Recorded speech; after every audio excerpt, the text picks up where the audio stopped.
Hi guys! So, for today's video, ayan, nakakaranas ba kayo na yung mga print nyo guys is may guhit-guhit?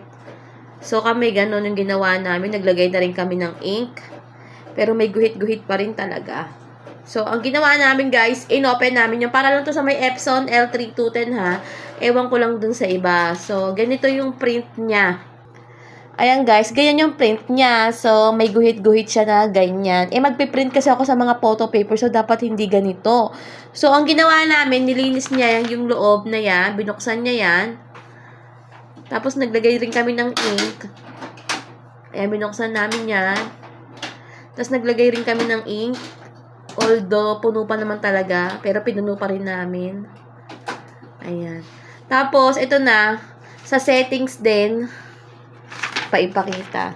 Ayan, ganyan na siya guys. Pakihawak mo nga. Ayan, ganyan na siya. So, hindi na siya guhit-guhit. So, anong ginawa mo? Anong ginawa mo? Huwag mo kang damay. Anong ginawa mo? Ikaw mag-explain. Kasi ikaw naman ang nag-ayos niya. Anong ginawa mo po? Sir, anong ginawa mo, sir, dun sa printer ko? Printer properties. Printer properties. Maintenance. Sunod, yung print head cleaning, pindutin nyo lang yung guys. And then, i-start mo lang siya. So, tapos na kami nun, i-start na namin. And naantayin nyo lang siya na yung head niya is ma-clean siyang maigi. So, kailangan niyang ma-clean. So, kapag napindot nyo niya yan, tutunog yun ng ganon. Yung ganon.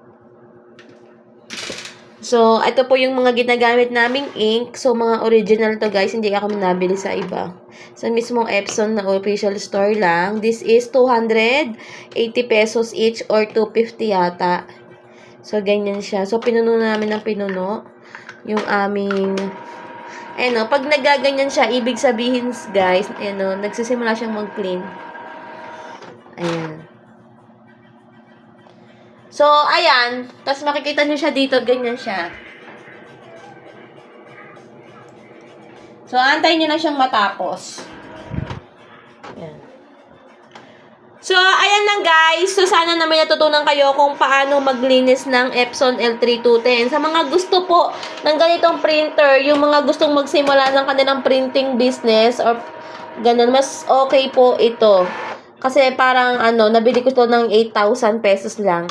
So, yung mga gustong mag-umpisa pa lang, yan po yung ko sa inyo, i-recommend ko sa inyo na printer, guys. Yun lang, guys. Bye! Ayan, kamay natin.